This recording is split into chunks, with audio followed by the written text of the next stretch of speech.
Students, I am Restali, your physics teacher. Students, today we will discuss about second chapter, that's name is kinematics. First of all, we will discuss about what is learning outcomes. After learning this chapter, you will be able to understand about rest and motion, types of motion, distance, displacement, speed, velocity, scalars, vectors, acceleration, distance time graph, speed time graph, further graph about moving with constant speed or moving with variable speeds. Students, first of all मैं आपको review दे दूं. First chapter में branches of physics में हमने ये पढ़ा था कि एक ब्रांच है फिजिक्स की जिसका नाम है मैकेनिक्स. मैकेनिक्स में क्या पढ़ते थे हम? About motion and causes of motion. Student, mechanics की फर्दर दो ब्रांचेस हैं, सब ब्रांचेस, जिसका नाम है पहली का काइनेमेटिक्स, सेकंड क्या है? डायनामिक्स. काइनेमेटिक्स हमारा सेकंड चैप्टर है. डायनामिक्स के बारे में हम थर्ड चैप्टर में डिस्कस करेंगे. Students, kinematics क्या है? Kinematics is the study of motion of an object without discussing the cause of motion of object. Students, कोई भी हम एक्टिविटी परफॉर्म करते हैं तो उसके दो पार्ट्स होते हैं. पहला कौन सा होता है? कॉज. दूसरा कौन सा? इफेक्ट.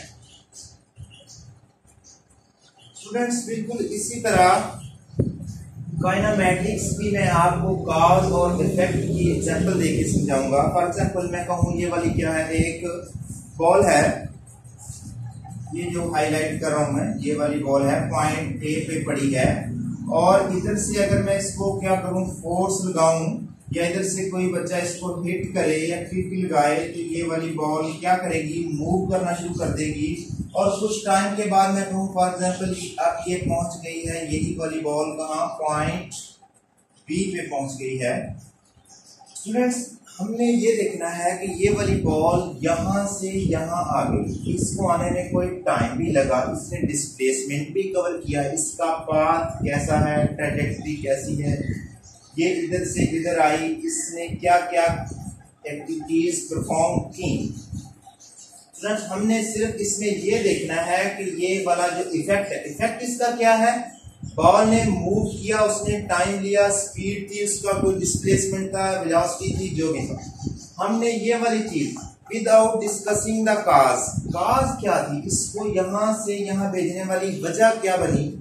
वो थी फोर्स, या आप किक कह लें, हिट कह लें, जो भी थी, उसको हमने बिल्कुल डील ही नहीं करना. वो हम नेक्स्ट चैप्टर में करेंगे. हमारा काइनेमैटिक्स का चैप्टर यही है कि हमने without discussing the cause of motion of an object, हमने इसमें ये नहीं देखना कि कॉज क्या है मोशन का, हमने जस्ट ये देखना है मोशन है, मोशन कैसी है, उसका जो बॉडी जा रही है उसका पाथ कैसा है, उसकी स्पीड क्या है, उसको मूव करने में टाइम कितना लगा. हमने जस्ट क्या करना है? फोर्स वाली चीज को इग्नोर करके, जो उसका कॉज है उसको इग्नोर करके, हमने इसमें जस्ट इफेक्ट पढ़ना है, मोशन पढ़नी है कैसी मोशन. नेक्स्ट स्टूडेंट्स, हमारा टॉपिक है 2.1 rest and motion. Students, rest की डिफाइन अगर हम सिंपली देखें तो क्या है? A body is said to be at rest if it does not change its position with respect to surroundings.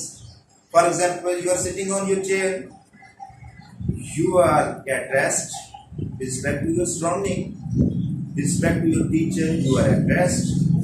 Further, students, have motion. A body is said to be in motion if it changes its position with respect to its surroundings. With respect to its surroundings. Students, ये मैंने WRT लिखा है, इसका मतलब है with respect to its surroundings. अब आपको ये समझाना जरूरी है कि सराउंडिंग क्या है. फॉर एग्जाम्पल, आप अपनी क्लास में बैठे हैं तो आपके जो इर्द गिर्द का माहौल है वो आपका क्या है? सराउंडिंग. बाहर से कोई बच्चा मूव करता हुआ आपको विंडो से नजर आएगा, तो आप कहेंगे कि वो पोजीशन अपनी with respect to time change कर रहा है, किसके लिहाज से? आपके लिहाज से चेंज कर रहा है। तो आप क्या कहेंगे कि वो वाला क्या कर रहा है? मूव कर रहा है। अगर वो आपके लिहाज से आपने अपने आप को रेफरेंस पॉइंट मान लिया तो वो वाला क्या कर रहा है? अगर फिक्स पॉइंट पे खड़ा है, कोई अपनी टाइम के साथ पोजीशन चेंज नहीं कर रहा, तो वो क्या होगा? एट रेस्ट होगा। स्टूडेंट एक और एग्जांपल ले लें। फॉर एग्जांपल आप रोड की साइड पे खड़े हैं, बस स्टॉप पे खड़े हैं, तो गाड़ी एक आ रही है आपकी तरफ, फॉर एग्जांपल वो आ रही है, तो आप अपने आप को, ये वाला जो आप अपने आप का खुद का जो आप रेस्ट में खड़े हैं, तो आप ये वाला अपना सराउंडिंग कंसीडर करके कहेंगे कि अगर बॉडी आपकी तरफ डिस्टेंस कवर कर रही है तो वो मूवमेंट में है, वो किसमें है? मोशन में है। अगर ये आपके रेफरेंस पॉइंट के हिसाब से ये वाली बॉडी इधर से कहीं भी मूव नहीं कर रही, तो ये किसमें होगी? एट रेस्ट में होगी with respect to its surrounding, यानी ये वाला आपका सराउंडिंग है, इस सराउंडिंग के हिसाब से ये वाली मूव नहीं कर रही, तो ये किसमें होगी? एट रेस्ट में होगी। और अगर यही वाला ऑब्जर्वर नोट करे कि ये वाली बॉडी क्या कर रही है? मूव कर रही टुवर्ड हिम, या आउटसाइड जा रही है, तो क्या होगा?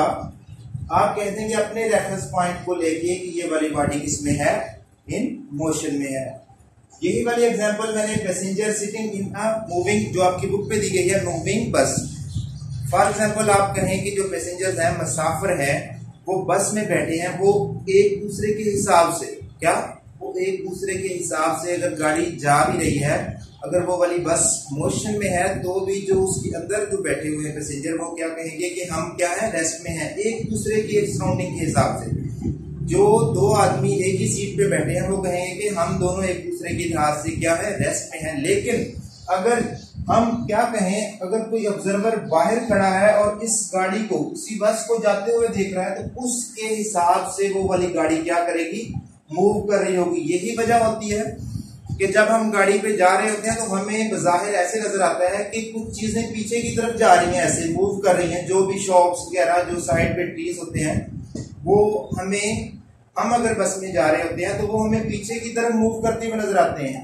हालांकि ऐसा नहीं होता, ना ही तो शॉप्स मूव करती हैं, ना ही क्या होता है, वो वाले ट्रीज मूव करते हैं पीछे की तरफ।